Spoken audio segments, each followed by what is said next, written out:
lagi bersama kami di Hukum TV. Sebelum memulai podcast, jangan lupa untuk dukung channel ini dengan cara subscribe, like, dan share video ini. Seperti biasa, kami akan membahas isu-isu yang masih hangat di telinga kita, tentunya menjadi hal krusial untuk diperbincangkan. Di mana di video kali ini, kami akan membahas terkait penembakan yang terjadi di Amerika Serikat dan bagaimana tanggung jawab negara terkait konflik tersebut. Penembakan di Texas pada Selasa 24 Mei 2022 yang menyebabkan 19 murid dan 2 guru tewas beberapa waktu lalu kembali memicu protes masyarakat di Amerika Serikat. Fenomena kejahatan yang kian meresahkan warga ini tentu memicu kembali perdebatan terkait isu kepemilikan senjata api oleh warga sipil.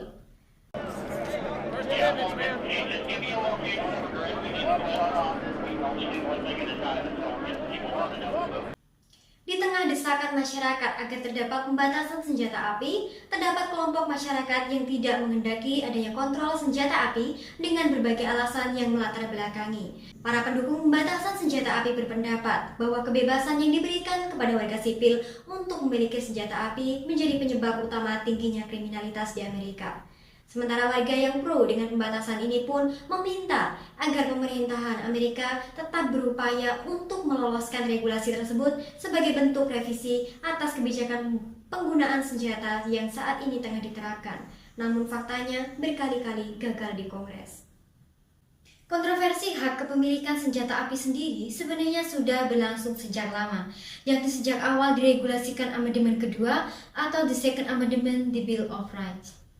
Pada masa itu, kontroversi yang terjadi seputar apakah yang dimaksudkan di dalam dokumen tersebut adalah hak individu atau hak kolektif, di mana dalam amandemen kedua yang tertulis, milisia yang diatur secara baik adalah hal yang penting dalam menjaga keamanan sebuah negara bagian. Hak untuk memiliki dan membawa senjata seharusnya tidak dibatasi. Namun, para penentang kepemilikan senjata justru fokus pada bagian pertama dari teks amandemen kedua, yakni milisi yang tertata dengan baik.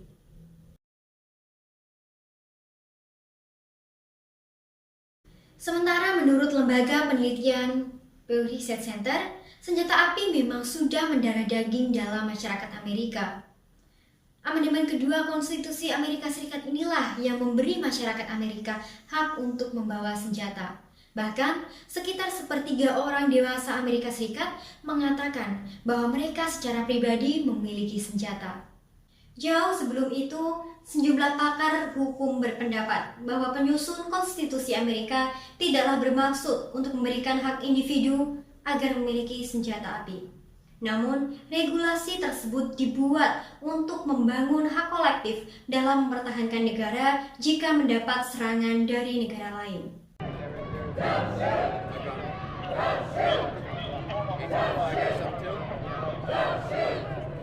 Konsekuensi dari pendapat hukum ini pun menyatakan bahwa setiap warga Amerika tidak diberikan hak untuk membawa senjata api.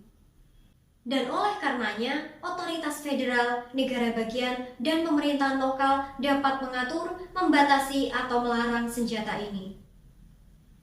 Merujuk pada putusan tersebut, pemerintah negara bagian dan lokal memiliki kewenangan untuk melarang kepemilikan senjata api secara individu. Seperti yang terjadi di District of Columbia, Washington DC, di mana larangan tersebut berlaku selama hampir 7 dekade. Namun sayangnya, pada tahun 2008, Mahkamah Agung mengeluarkan putusan dalam gugatan antara pemerintahan Washington DC melawan Dick Heller, seorang polisi yang mengajukan gugatan karena dilarang memiliki senjata pribadi.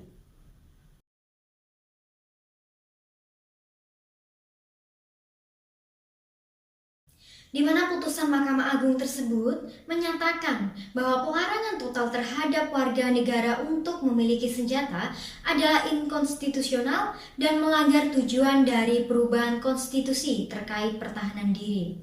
Kemudian, hingga saat inilah, amandemen kedua Konstitusi Amerika Serikat menjadi dasar untuk kepemilikan senjata api secara individu.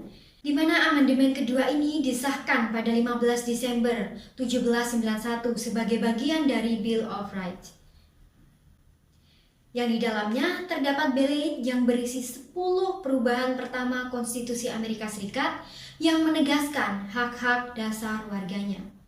Atas dasar hukum itulah kepemilikan senjata setara dengan kebebasan berekspresi, pers, beragama, ataupun berkumpul.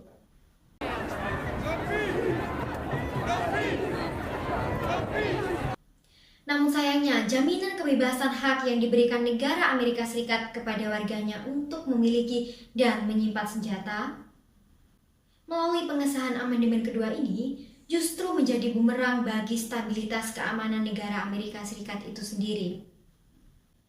Berbagai permasalahan akut kekerasan senjata terjadi sebagai akibat dari kemudahan akses senjata api di abad modern Amerika. Sehingga negara yang terus berupaya dalam mempertahankan budaya maupun hak senjata api ini harus menghadapi berbagai konsekuensi yang diakibatkan oleh kebijakan tersebut.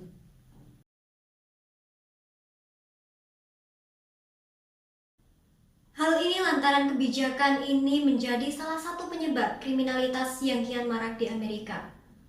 Sebuah jejak pendapat pun menyatakan bahwa mayoritas warga Amerika mendukung undang-undang kepemilikan senjata untuk lebih diperketat. Mengingat diperkirakan sekitar 390 juta senjata dimiliki warga sipil di Amerika Serikat saat ini, dan senjata api menjadi penyebab utama kematian anak-anak dan remaja Amerika pada tahun 2020, bahkan melebihi dari kecelakaan mobil.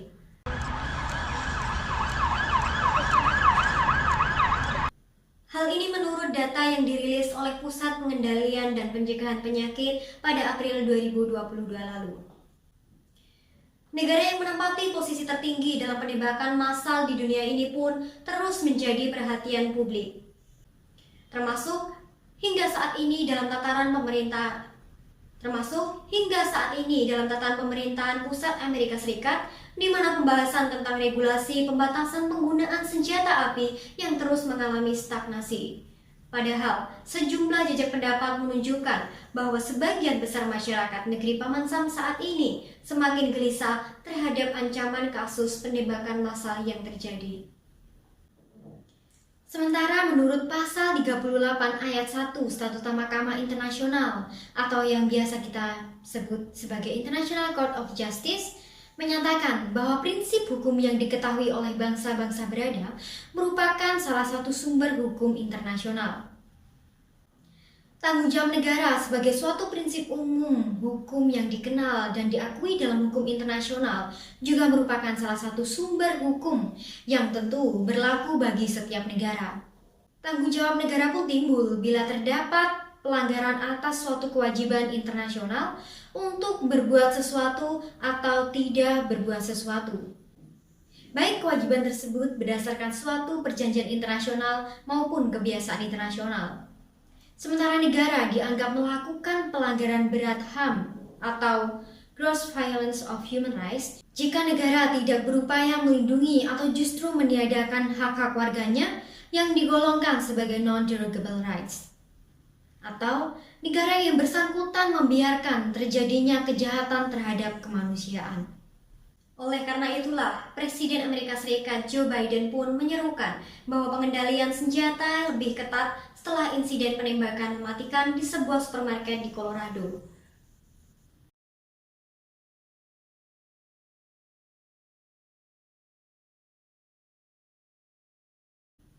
Di mana aturan tersebut mengharuskan adanya nomor seri dan pembeli harus dicek latar belakangnya atau pembelinya harus memiliki lisensi dari tingkat federal dan dicek identitasnya dengan lebih ketat. Namun, meloloskan RUU pembatas senjata di Senat tentu akan menjadi perjuangan yang berat. Mengingat telah berulang kali peraturan ini tidak berhasil di Kongres.